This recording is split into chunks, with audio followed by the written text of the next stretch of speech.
show you tonight is how to open that lens so that they're seeing the math around them, because it's there. So these 4 elements of creativity are a nice place to start when you're thinking about these things: fluency, elaboration, flexibility, and originality, and how those come to life in mathematics. You begin to uncover what I think of as the beauty and the art of mathematics, and I'm really passionate about it.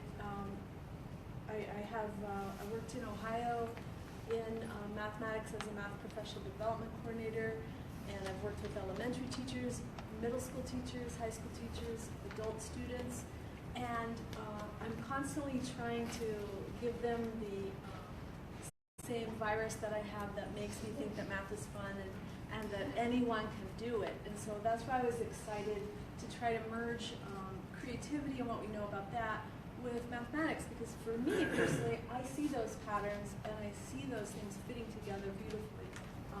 My youngest daughter said that she thinks I see mathematics as if I'm looking at the world with a highlighter, and that those things pop out at me. And they do, but I want them to pop out for everybody else too.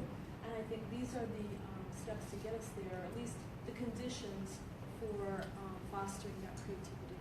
So when we think about each one of these, as we look at fluency, that ability to see it lots of different ways, I want kids to see how many different ways, instead of saying to a child, okay, what is 7 plus 8?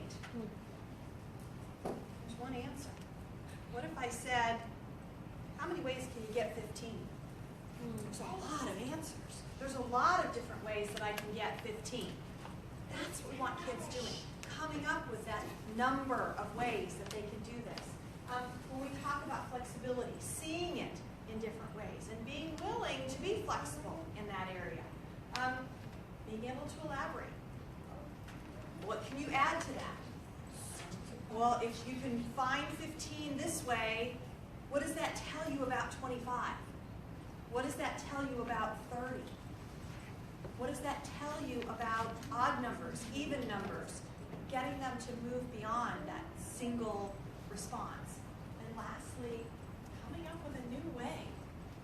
I have kids all the time who go, Mrs. Brown, I think I figured something out that we haven't talked about. Awesome. Show me. What did you figure out? Well, this is a pattern that I see. Sometimes it's not a pattern that I've ever seen before. That's okay. That's great. So I have an example that plays right up with what Karen's talking about with that fluency. So with really young children that are beginning to understand numeracy, instead of saying, let me hear you count, can you count to 4, or putting 4 objects out and saying, how many do I have? I'm going to say, I see 4 things in this room. I see a set of 4 things in this room. What do you think I see? So you might look around this room and say, is it the 4 letters in the exit sign? No. Is it the 4 pictures in that little vignette of fruits over there? Mm-mm. And so on. And I'm getting you to expand on counting and making that connection between the things you see. And I'm training you to look for those patterns around you. And that's a way to just shift the way you talk to children to really, I mean, when you think about it, I got you to count a lot of things with that question. So you might have looked around and said, oh, maybe it's those pictures on the back, 1, 2, 3, 4, 5. No, it's not that. So you're doing the thing I want you to practice doing much more and in a much more interesting way because you have a purpose and you're looking for something in particular. Makes it more fun. I don't know about you, but I like things that are fun. I want to do them. I want to continue to do them. Growth mindset is something that we talk a lot in schools about, and we're really trying to focus everyone on the fact that you need growth mindset. A growth mindset says, I don't know how to do this yet. I don't know how to do it yet. I'm going to figure it out eventually, but right now, I don't know how to do this. And that's okay. A growth mindset says that mistakes are opportunities for learning. And so in a classroom, you might hear a teacher say, you know, when I look at your paper, I see 2 opportunities for brain growth. Are you willing to take them? And sometimes children say, no, no. And the teacher's answer is, all right, maybe next time. And you know what happens when a teacher says, all right, maybe next time, and walks away from the child? They follow you. Oh, well, maybe I could take one of them. All right, that's fine. I don't want children to see mistakes in a negative way. Mistakes are how we grow. If you're not willing to make mistakes, you're not going to get very far. So when we think about growth mindset, we're looking at opening up those doors and saying there's so much more out there. You have to try. You have to give it a chance. You have to set yourself up to maybe be wrong. And we all know how much gifted children love being wrong, right? I don't want to do that, Miss Brown. That's how we learn. I tell kids, you only fail if you fail to get up. If you fail to not try again, then yep, you did. You failed. I tell my older kids, you know what? As long as you fail forward, at least you made forward progress. You're good. Keep going. It's okay. I'm going to talk about the mathematical practices. I really do. Mathematics is a lot about content, and the content is the what of mathematics. But these mathematical practices are the how. How do I learn it? How do I synthesize it to the point that I really get it? These are the most important to me and to the National Mathematics Council. Practices that your child needs to develop to be successful as a problem solver. Karen talked earlier about how the content of the world is such that we can't possibly learn it all. I remember being a young child, maybe 3rd, 4th grade, and getting very anxious because I had already realized that there's so much knowledge out there that I'm going to die of old age before I learn it all, and that bothers me.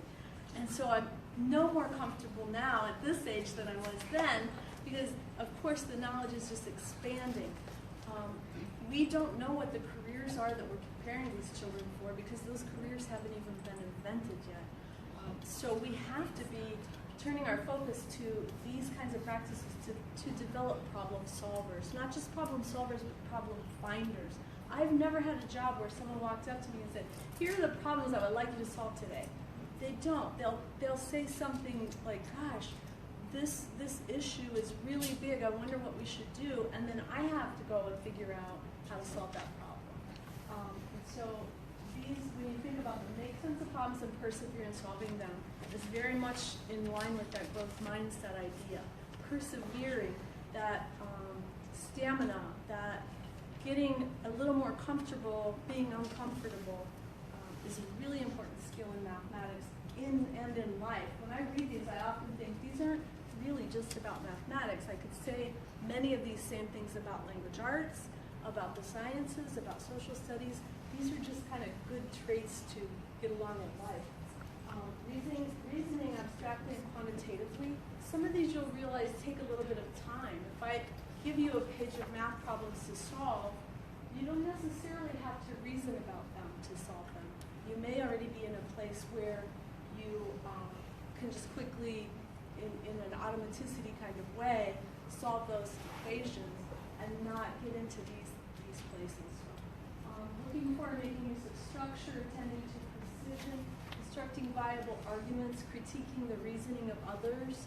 I think you can see that these are really important skills, foundational skills for our kids as mathematicians. One of the things we hear all the time with gifted children is that they solve a problem, they don't show their work, they look at me and they say, the answer is 16. And I said, well, how do you know the answer is 16?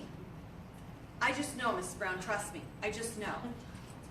And for many of them, that is kind of how it came to them. They do just see it. But these provide them the language that they need to be able to explain what they were doing. Because you have to be able to explain your thinking. Yes. You have to move beyond that. We have to explain it. Well, I can say to a student, so when you solved that problem, did you use precise language? Well, yeah, in the problem it said, oh, so you use precise language. Did you think of it at a picture in your mind? Well, yeah, I was thinking about, so you were modeling. Oh, Miss Brown, you're trying to get me to use those things, aren't you? Yes, I am trying to get you to use those things. But they're a way for kids to learn to talk the language that they need for mathematics. And for many gifted kids, it's a struggle for them because I just see it. I don't know why. I just know the answer's 16. Why can't you just believe me? I do believe you. But without that ability to explain what you're doing, we're going to run into trouble. Because down the road, you're going to have to be able to talk your way through this. One question that I ask kids often that kind of prompts them into that line of thinking is, did you try anything that didn't work? When they say, here's the answer, or here's how I solved it, I'll say, that's great. Did you try anything that didn't work? Because almost every time they did, or they thought of it a particular way, and they learned something in that process and shifted gears. And so when you ask those kinds of questions, it helps them with that metacognition piece of figuring out, well, how did I come to this solution? Because not everything just popped into their heads, but they don't realize, because they think so quickly, how they got where they got. These 5 things are so critical. There's a book called Adding It Up. It's by the National Research Council, and it contains pretty much it's a compilation of everything we know about how children learn mathematics. And you can actually access the entire text of that book now online. If you just Google Adding It Up, National Research Council, I think you'll find it. But they have this visual of these strands that represent mathematical proficiency. What does it mean to be a mathematically proficient person? What is our goal for these children so that when they are adults, they are considered mathematically proficient? These 5 things, founded in the research that you can read in that National Research Council document, include strategic competence, procedural fluency, conceptual understanding, adaptive reasoning, and a productive disposition. I think you can see represented there a lot of the things that we just talked about. That productive disposition is that belief that mathematics is attainable, it's enjoyable, and with effort, you can do it. I don't know about you, but I've had many experiences where I've been on an airplane and someone says, oh, what do you do? Oh, I'm a teacher. And the next thing they say is, oh, I was no good at math. Why are you confessing this to me? I've had parents, I've had teachers, I've had principals. I encounter people often that will immediately tell you how they found math difficult. And it's humorous to me, but then again, on its surface, but then I realize there's an underlying problem there, and that is our cultural belief about mathematics, because I don't have people confessing that to me about language arts. People don't sit down on the airplane and say, oh, you're a teacher? I hate reading. They just don't do it. So I really believe in this productive disposition, this belief that you can do it and that with more effort, it's attainable for you. So I want you to reinforce that with your children at every opportunity so that you can kind of counteract that negative fixed mindset that says you have a gene for doing mathematics and lucky you are gifted to be the person that does mathematics. It doesn't work that way. We all have that ability. So when we talk about perseverance, be honest, how many of you really love to persevere? Gee, I see so many hands in the room. You know, we don't like perseverance because perseverance is hard. It's not easy. It pushes us out of our comfort zone. There's a reason it's called a comfort zone. We like it. But we have to persevere. And helping students understand that part of that productive struggle, part of that process is that perseverance. I will have students who come to me, Mrs. Brown, I tried this 4 times. Congratulations. You now know 4 ways it doesn't work. That's a good way of saying. And they just look at me like, okay, that was not the answer I was shooting for. Keep going. Keep going. What have you learned based on the times you've tried? Well, I've learned that this, and I've learned this. Wow. You've learned a lot by not figuring out the answer. And they're suddenly shocked. You're right, I have. I said, okay, so what are you going to do next? What are you going to do next? Because when a child comes to you and says, I don't get it, what's our natural inclination? Here, let me show you. Yeah. No. No. Okay, keep going. Keep trying. What do you not get? Any of it? I don't get any of it. Really? So you know you can't read these words? Well, yes, I can read the words. So you do get some of it. You do. But our natural reaction is to want to help them. And in the process of helping them, we take away that opportunity to struggle. We have to struggle. It's how you learn. Somebody let you struggle. And no, it wasn't pleasant, and you weren't thrilled about it. But it's part of the learning process. So it's okay to struggle. And it's okay for your child to come home and go, oh, this is so hard. Just smile at them. I know, isn't that awesome? That's great. And yeah, they'll think you're strange like me, but it's okay. It's all right. They're used to it. They'll probably ask if you've seen me around someplace. We talk about Dr. Webb's depth of knowledge, and this is probably the best way that I've ever found. Eric Francis came up with this in terms of helping people understand the different levels of depth of knowledge. So the first level is a Jeopardy game. It's a recall. This is 3 times 4 is 12. It's a recall question. I tell kids, DOK1 is Google it. If you can Google it and get an answer, that's a DOK1. Not a lot of effort has to go into a DOK1. It's just a basic recall question. It's a Jeopardy game. Now when I get to DOK2, I move it up a little bit.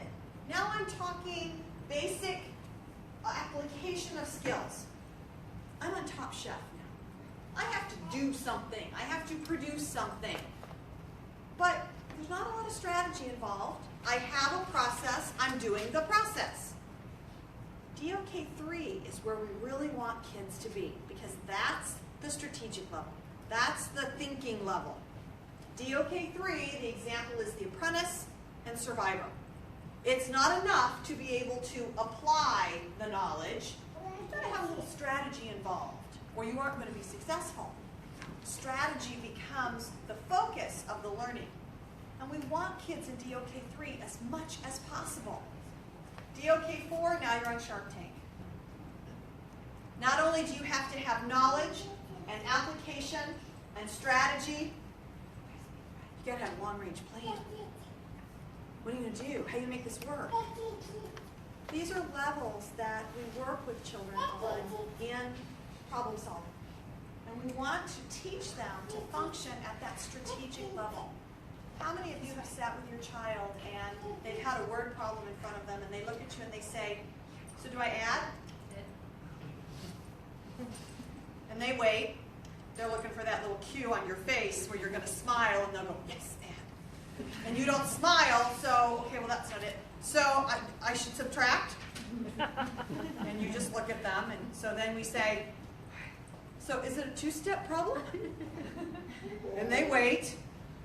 They don't have strategy. They don't know what to do. Well, guess what? What to do is just as important as How to do. how to do. You need to know what to do. Because unfortunately, no one is going to walk up to you in life and go, okay, here's a multiplication problem I'd like you to solve for me.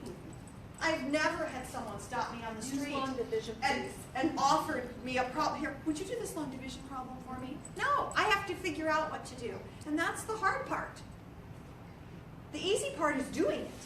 The hard part is figuring out what to do. So the next time your child says, well, what should I do?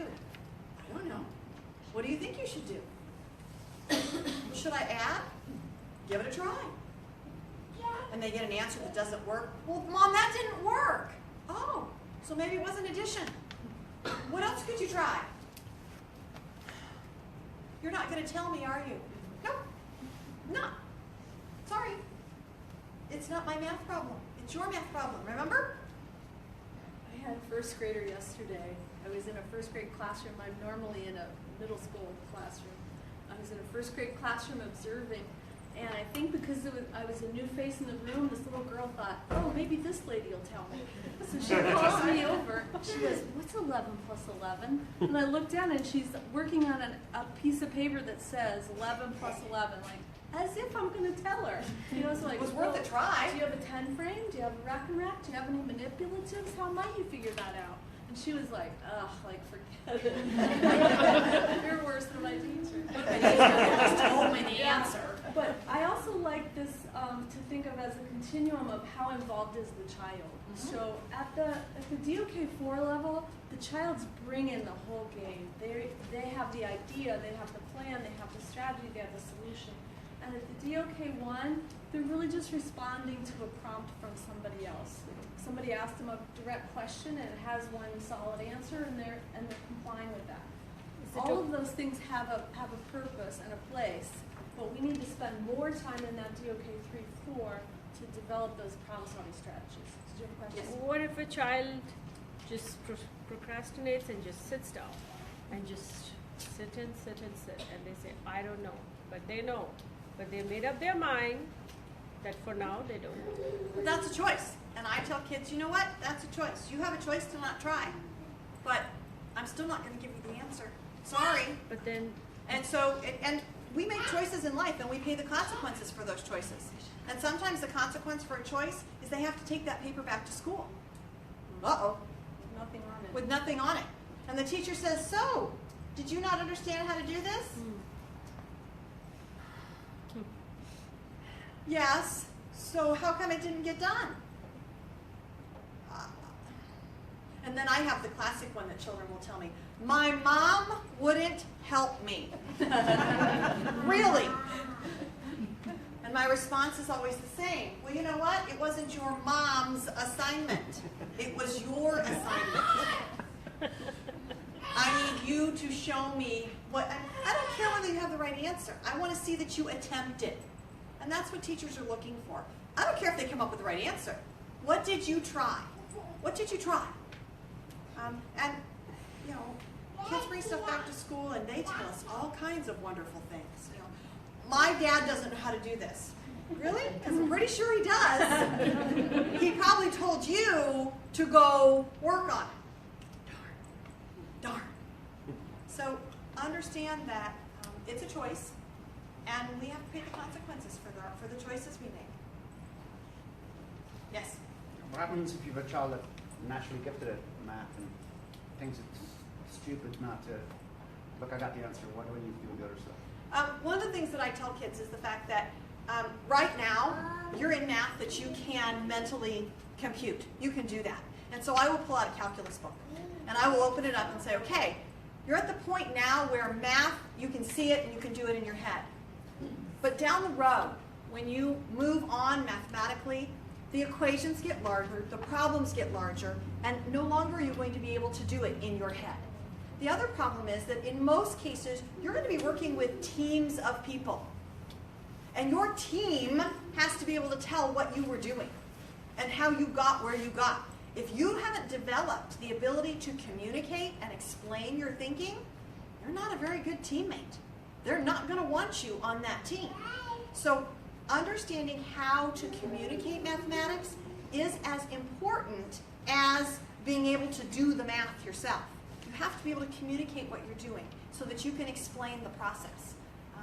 And helping them see that what you're doing right now is a building block for what you're going to do down the road. I've explained that to them. Yeah. Still no. You just keep going. You just keep going. My youngest son came home and he was in differential equations and linear programming in high school. I'm going to be honest with you. I have no idea what that is. He was ecstatic. Mom, let me show you. No. No. Mom, I can teach you this. No, probably not. I'm good. I did a year of calculus. I'm done. I don't need to do anymore. But he was one of those kids who he's always done it in his head. And he's currently in a college class where the professor wants the formula. oh, And it's killing him. He's like, Mom, I can... Sorry, the professor wants the formula. Mom, I designed the Excel spreadsheet to do this. That's great. The professor wants the formula. Welcome to life. Sometimes we have to do what we don't want to do. Yeah, sorry. It's boring for them. It's boring, yeah, I get it. And I took it the same thing. Boredom's a choice. You made that choice. Move on. So we're going to talk about something called a mathematical provocation. Want to explain what provocation is? Yeah, I guess I kind of made this up. That's why she gets to explain it. So Reggio Emilia is a person that uses this phrase provocation as something to spark a child, to spark their interest or to intrigue them, the hook, if you will.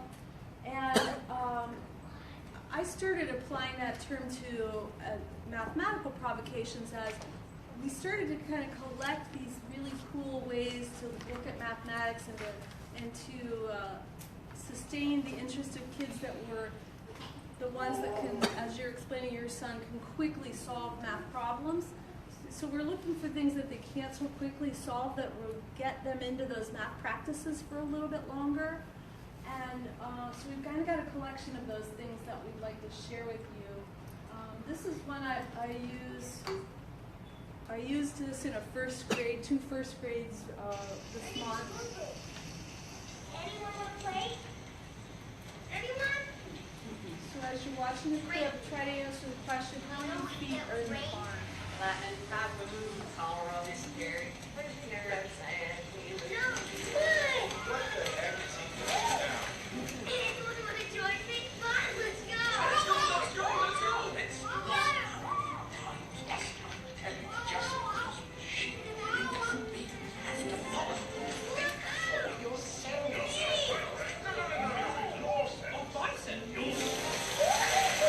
This is a bar. We don't play, we work. Some of us anyway. Some of us? Are you implying, Mike, that we don't work? Because we work bloody hard, thank you. Hard. You grow hair. Grow hair? Oh, and is that your contribution to society, you gassy ribeyes? Built the hairball. Ribeyes? I'll sit. It's really slippery. That's a fun time. Little itty bitty pig, could you come here, please? You said your name is Wilbur, right? That's right. What's your name? Gussie. Gussie. Great name. Thank you, Wilbur. Now you're so cute, pink, but you're wasting your time. These animals won't play. What about you? So, as you watch the clip and you begin tallying the animals in the barn, how many have 4 legs? How many have 2 legs? And you begin to get that mental total, and then you say, okay, so how many animals were in the barn? It's how many feet are How in the many barn? feet? Because toward the end, the farmer walks in.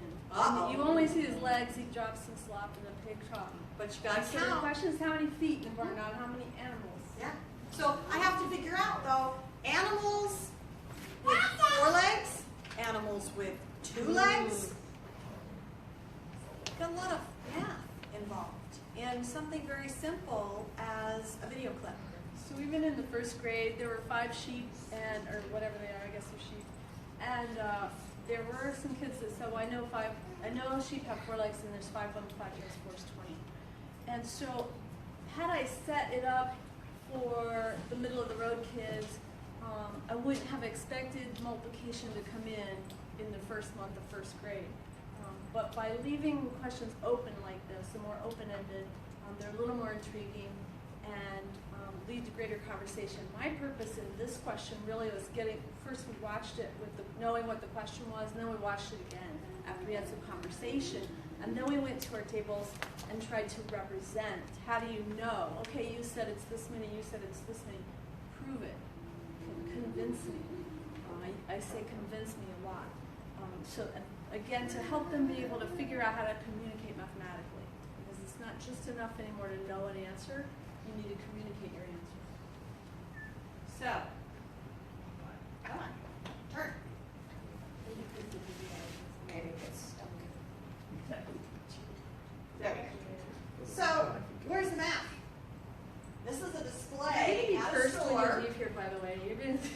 You're going to be seeing these things everywhere because we certainly do now. So where's the math? Can you think of a mathematical question that you could ask based on this display? Something that was open-ended, that there were perhaps many answers to.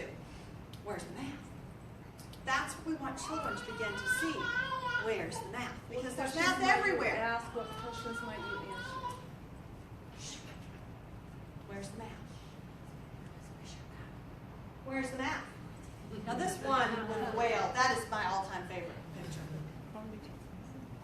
Where's the math? What are the kinds of questions that get generated when we start looking at this? What do you want to know? What other information do you need to be able to figure this out? What do you want to know? So as we start talking about mathematical provocations and we start asking kids, what's the question? That goes back to, what do you need to do?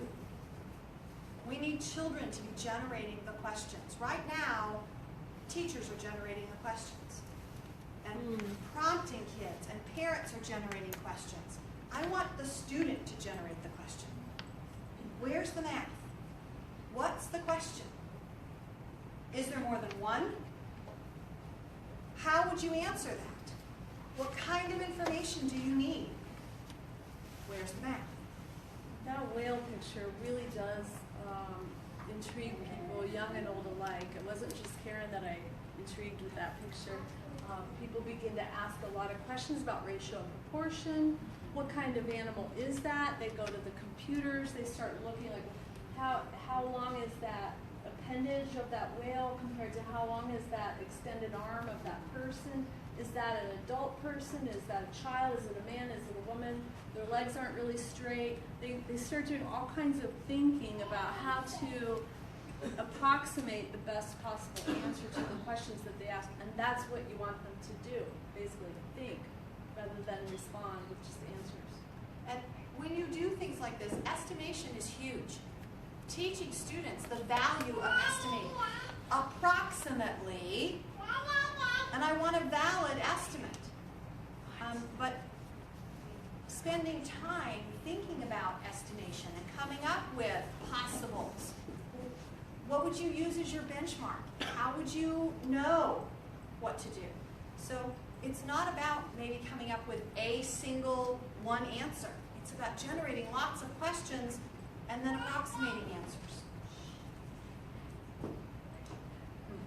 Arrays. So, what's the question? We see arrays all the time in mathematics. All the time. Whether it's a 10 frame, whether it's a mathematical array where we're showing the difference between 3 groups of 4 and 4 groups of 3.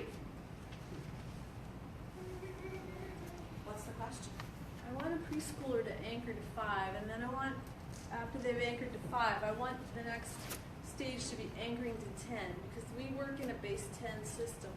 And so instructional tools for kids that are trying to anchor to 5 and anchor to 10 end up being what we call 5 frames and 10 frames. So those yellow peaks are a 5 frame to me, and those pink ones are a 10 frame to me.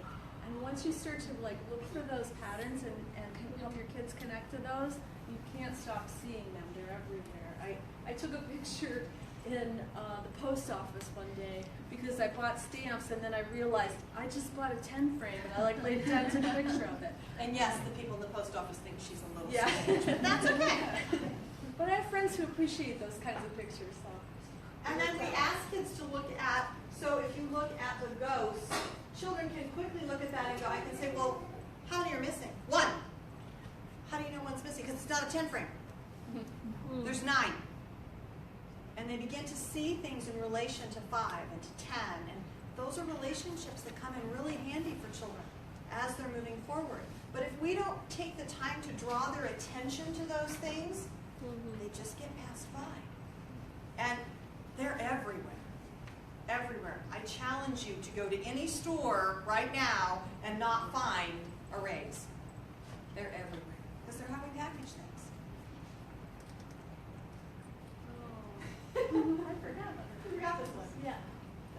love this image and the math that I have in my mind that goes with it. So here's the setup. I won a contest, and I've won $1 million. And so I got a call that I'm to bring a suitcase down to this radio station to claim my $1 million because they pay it in cash. Here's my suitcase. Is it big enough for me to claim the $1 million? What kind of questions do you need to ask and answer to get a reasonable comfort level with the size of suitcase that you're going to take down to the radio station? So in a classroom, I actually bring a suitcase and cut paper and bundle it as if it's little bundles of money, but I don't give you enough of it to actually just fill the suitcase. So I'm also going to have tools for you to measure so you can somehow figure out what is the volume of this suitcase and how much money will it hold and how much money can I expect to get when I get down to the radio station with this suitcase. I love these kinds of provocations with kids because as different than your son who doesn't like to explain his thinking, this is the kind of problem that they can't wait to explain their thinking because they may have thought of it in a way different than somebody else thought of it. So the goal for me is to come up with these provocations that will engage people in the thinking long enough to really solidify something that is my ulterior motive about how to figure out the volume of this suitcase. And then we started having conversations about, well, does it matter how you pack the money in? Does it matter with the denominations? So would it be better to get, well, maybe you should have asked Mrs. Brown, are you getting it in hundreds? Tell them you want it in $10,000 bills. Honey, let's do a little research. They don't do that. Oh, well, what's the biggest one you can get? I said, that no. always comes up, by the way, always. Yeah.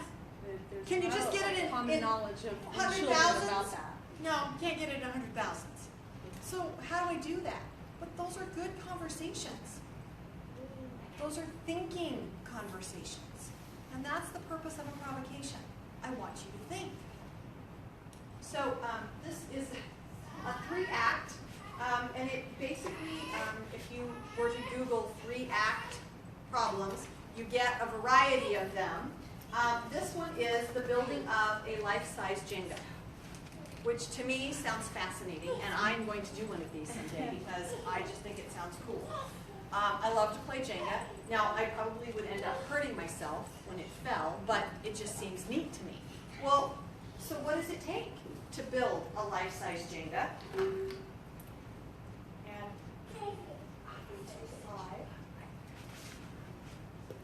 So you show Act 1 to your student, and then you talk about what I have. This is Act 1.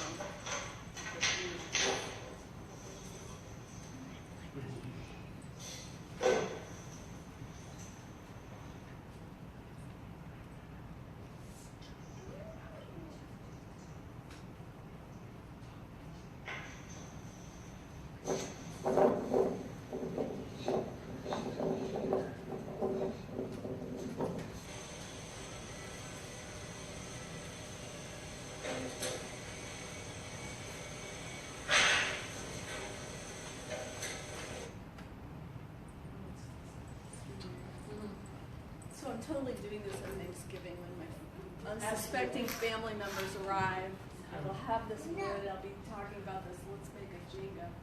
so the questions that get asked are, well, how many pieces of wood does he need? How many cuts will he need to make? What is he going to need to do? How is he going to bundle it? What is he need to do? How much is it going to cost to build a life-size Jenga? Where will you store a life-size Jenga? How much space will a life-size Jenga take up? Can it be stored under a bed if you spread it all out? I don't know. All of those are questions that you start asking because it's a provocation. It's a question that has many different levels and many different answers. And then the sequel goes on and begins to talk. And one of the things that I like about these are the fact that They're real world. So one of them is called the penny crash, or the penny problem. There was a truck full of unminted pennies that dumped on its way to the mint where they were going to mint the pennies, and spread pennies all over the freeway. It shut the freeway down. It was a mess. And so the question is, where's the math? What do you want to know? How much? Well, how much money was it? No. Well, they said it was this many tons of pennies. All right. Mrs. Brown, how much does a penny weigh? I don't know. Why are you asking me? Well, we need to know how much a penny weighs, and then figure out, okay, so break that down by, I said, got a lot of math here, guys. Got a lot of math. And then you have the student who says, Mrs. Brown, it's not about the pennies. It's not? No, it's about the lost wages. Huh? Well, because all the traffic got backed up and people were late to work, and that means that they lost wages because they couldn't get to their jobs on time. Oh my goodness. Now he's off on a whole nother sphere, and I'm counting pennies over here. That's okay. Where's the math? That's what I want to know. What hooked me on the penny story, I saw it as a news clip on the evening news kind of thing. I didn't know they cut the pennies into penny shapes before they made pennies. I thought that the machine that stamped the pennies also cut them into shapes. No. So that's why I was hooked on the penny story. Well, and the other thing that the kids found out was pennies aren't made of copper anymore. And they were like, they're not? I said, not according to what it says. So the weights are different. Lots of great questions. Yeah, I gotta go back to that.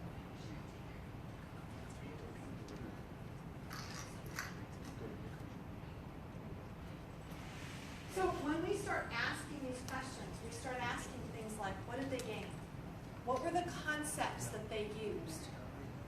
That's how we know that the problems have value. What are the concepts? What did they gain? What strategically did they learn? And one of the biggest things for me is the conversation, is walking around and just listening to the conversation in that room as they try different things. And no, I don't think that's going to work. Well, what if we... Those are learning conversations. And there's a whole lot more conversation when I do something like this than when I hand you a set of problems to do. And there's a place for problems. There's a place for computation. But there's a huge place for thinking creatively. So a common misunderstanding, I guess, for this problem, if you are a child that is really good at the equations, you try to approach this from an equation standpoint, and you just figure out how long. So the boards were 96 inches long, and when they cut them for Jenga, they cut them in 10-inch segments. So a common wrong answer is the child that adds up all those 96 inches and divides by 10 and then says you need this many. Well, that would be true if I wanted a 6-inch piece and a 4-inch piece from two different boards, but I don't. I want all the pieces to be, so each board's going to have a little 6-inch piece left off the end. So it's that kind of logical thinking that has to come in addition to just doing the math.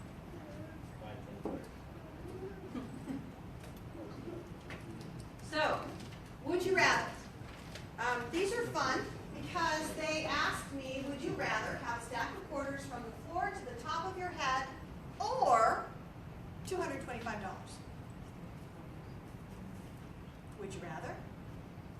So now I have to figure out, well, all right, so how tall is a stack of 4 quarters, because that's $1, or maybe I should do more quarters and get a bigger stack, and then how tall am I, and there's a lot of questions to be answered.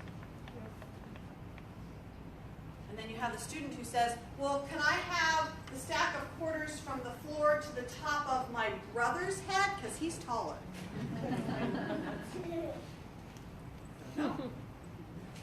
If you Google "would you rather math," and we'll provide these for you at the end, you get all kinds of "would you rather" type questions.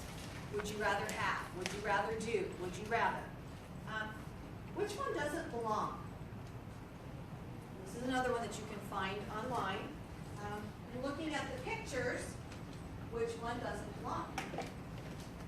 Well, in order to figure out which one doesn't belong, I have to figure out what the relationship is and how they connect.